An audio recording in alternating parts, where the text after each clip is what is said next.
Here's what an over 21 scan looks like. Person's over 21 and the door opens.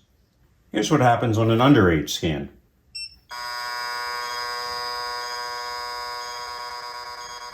Here's what an expired ID looks like.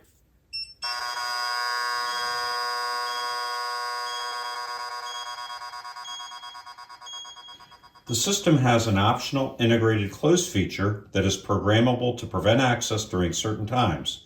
This allows for automatic enforcement of no sales times or blue laws. If you scan any ID during that time, the door will not open and a close notice will display. Here's how it works. Scan the ID, and we've got the sorry you're closed and the door does not open. Here's what a true age identity token scan looks like.